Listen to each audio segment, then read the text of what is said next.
Hello everyone and welcome back to another video on some F1 2020 career mode with Red Bull, now not AlphaTauri, as we of course have been promoted to Red Bull at the end of last season. Yes, today we're obviously here for round one, and we're also going to catch up with all the driver moves, as of course, one big one of course on the title itself. First of all, we're having a quick look at R&D. The powertrain is very disappointing. We've only got 2 upgrades available to us, which is annoying because I don't have any control over the facilities, because that is in the control of Red Bull. We've got 2 others, but I can't access those, which is annoying. So it's going to be a tough one. The powertrain is definitely something we'll probably not focus on, and maybe look on build up that durability in aero. It's on spec 2, we need it to be upgraded to spec 3, but oh well. But yes, you can see there Max Verstappen has moved to HAAS, but this is our new car. I've done a little bit of modding, not a lot of modding, but a little bit of modding to 3 of the cars, including our car, the Red Bull. Alex Albon in real life is sponsored by Moose, so they do cider and hot dogs, which is an interesting combination, but I won't be objecting to that.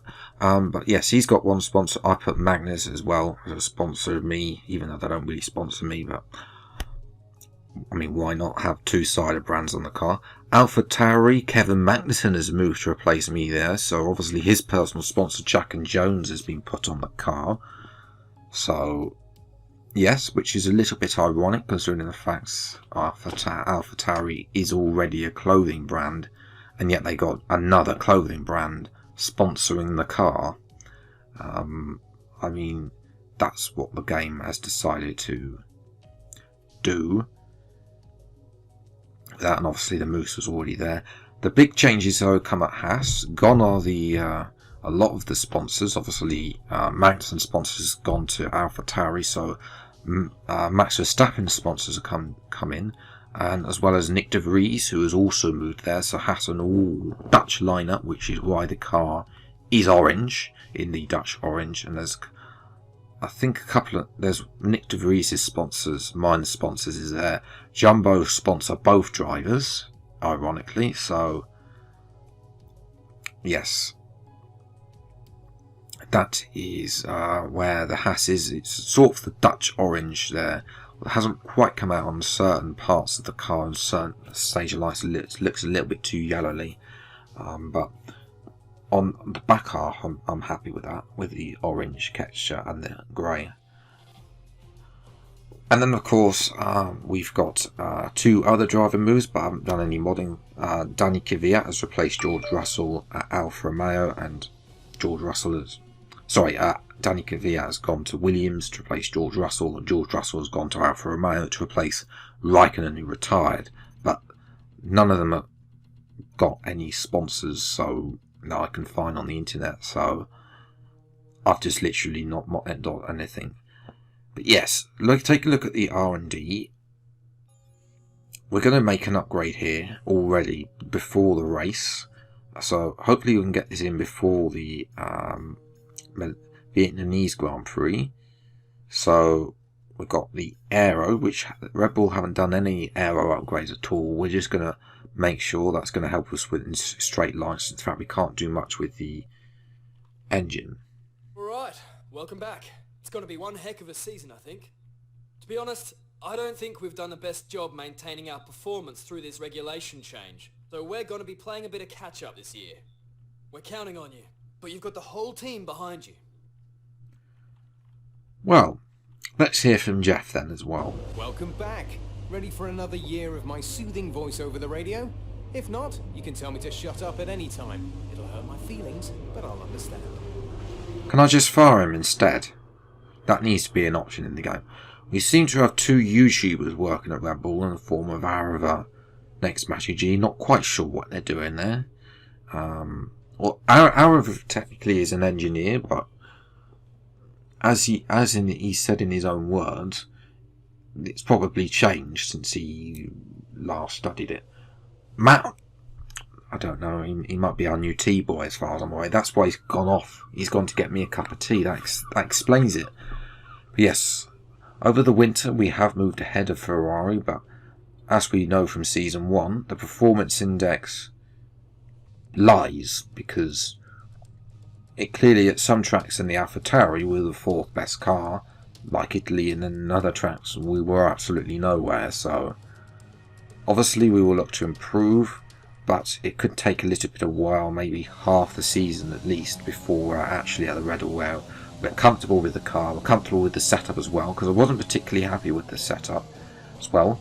Another thing to notice here, that the game decided to change my qualifying format, even though I did not change it to one-shot qualifying from short qualifying. So that's going to have to change, so that will be coming in on hopefully an episode that will be coming on Friday for Vietnam. That will be changed to short qualifying, the 80-minute session that we do. There's also a My Team episode, but I've got to do more recording with that, so that might not come this week.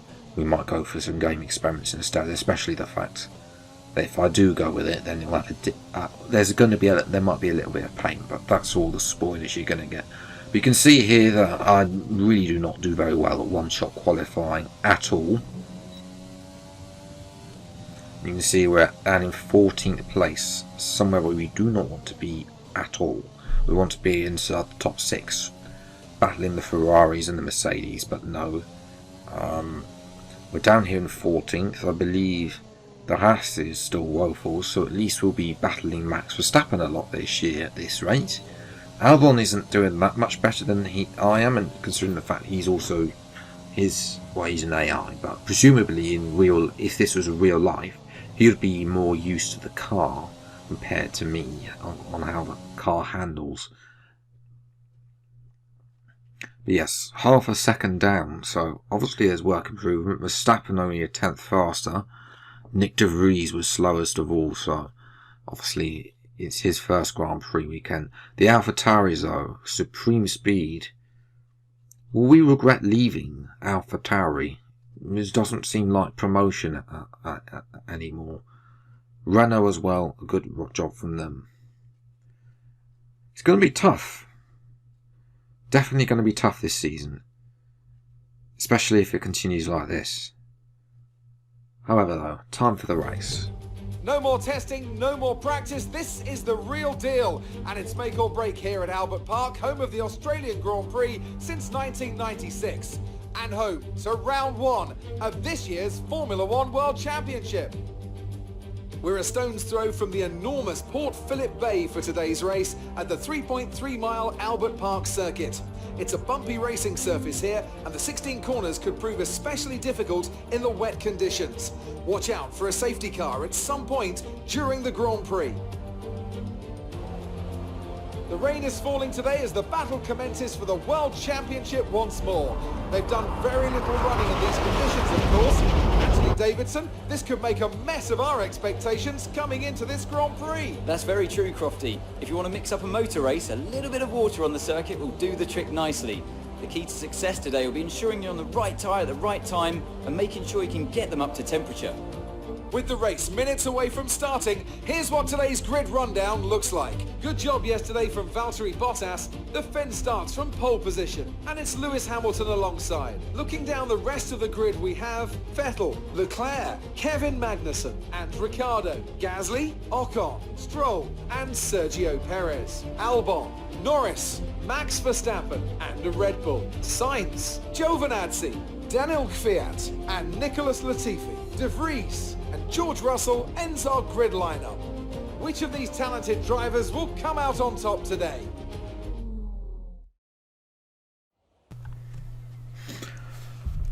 Okay, nothing from Jeff there in the start. It's going to be wet all race, so it's going to be terrible race. No stop strategy. I hate these no stop strategies because they never work, and the AI can get away with it. Our tyre wear is going to be. I reckon that we will struggle. We'll see. It's usually the fronts that go off Favourite lights are out and away we go for season 2, and already, I mean, it's like being on board it's like being board on the Royal Yacht Britannia going through into turn 1 with a little bit of drizzle, as you usually get there. As we're already in the back of Alex Albon coming through this second DRS straight, we got overtaken Richmond. We're going side by 3 wide with Verstappen. Can we get Perez as well into the braking zone? Yes, we can. Up into the points we go. P10, that's a great start. Definitely take that start any day. And Verstappen initially got ahead of Albon. And then, of course, we get Stroll as well into the following corner, who sort of tries to come back of us, but really doesn't manage to get there. And Stroll's got a lot to prove if he wants to maintain the teammate, because obviously the game doesn't factor in the fact. Can we get as we get Ocon as well, that his father runs the team, so we get Ocon. We're looking there at Ricciardo, but this is good progress. It shows that obviously qualifying is under race. Obviously the Mercedes and the Ferraris are light years ahead, but if we can get into P5, then we can just slow everybody up and sail through to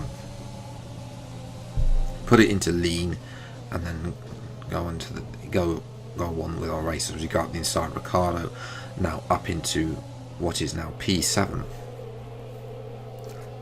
But lap 2, and George Russell's Alfa Romeo career has ended just like that. He was down at the back in last place behind Nick De Vries, who suffering, so of course that brought out the safety car for the first time this season. We had it multiple times in season 1, so I might keep a score for this career mode of how many safety cars we actually get just by people retiring from the race. But obviously we're all over the back of Magnus on the restart, but that probably doesn't mean we're going to fall away like a leaf falling off a tree in the autumn. That's how probably bad we're going to be compared to Magnussen, especially if the AlphaTauri is faster than us in performance index, which I suspect it is, as we take to the grass there. Trying to fend from Ricciardo there, who's trying to come back from this, and these tyres are starting to go off. And you can jump to lap 8 now. You can see that the AlphaTauris are pulled off a 10-second lead. They're all piling up behind us, the entire grid. It's just no pace. These tyres have gone off like a flick of the switch. Before the safety car, we were fine. We were doing absolutely perfect. Now they're overheating badly. The wear is really bad. And Ricciardo's coming into the pits, so I don't think we can make it. I mean, the tyres are on 46% or in the fronts, and the rears are in the mid-50s, and it's only lap 9. I think we're going to have to come in. We got no choice. We got to come in. I mean, yes, Ocon has been attacked by Stroll, but I don't think we can do it. We don't have the tyre wear upgrades. I think it's the setup, because we went with a dry setup. If we'd gone for a wet setup, I don't think we'd have had this problem, but as I don't have an Australia wet setup, I went for my dry setup. So a new set of Inters go on, but it doesn't necessarily mean it's going to be an improvement, especially the fact the setup is very oversteery, which you want oversteer because the cars in dry are very understeery. You want the oversteer to counteract that. In the wet, the cars are very oversteery, so having an oversteery setup really doesn't help. We jump to lap 13 here, and well, it's not looking great. We're sliding all over the place. Ricciardo has disappeared into Narnia. He's already in Vietnam already, and there's already about 15 laps up on Vietnam. He's lost the back end, and that's it. Into the wall. Well, as Jolyon Palmer said, we had to be alert. Our teammate gets P9, so at least that is some points for us, but a disappointing day for us. Could have been a lot more. Ricciardo got the fastest lap, but he doesn't get a point for that, so. And then, of course, it was two Mercedes, 2x2x2 there, a little bit too many simulated after that. So, definitely work has got to be done on the car to improve the system, because no way did we have any performance, neither for myself nor Albon, in that race. So we've got a lot of work to do, but the next episode we've got an invitational event, which, as well as Vietnam. So yes, and we've also going to try and get that aero upgrade to come in as well. We're going to be focusing on tyre wear and sashi for the majority of this season in terms of upgrades. We might do a couple of aero upgrades, but that's obviously going to be the main focus. But yes, if you have enjoyed this video, then leave a like, subscribe to the channel, and you see more episodes of the F1 2020 career mode with Red Bull now. Until the next casting time, take care, thank you so much for watching, enjoy your day, and goodbye.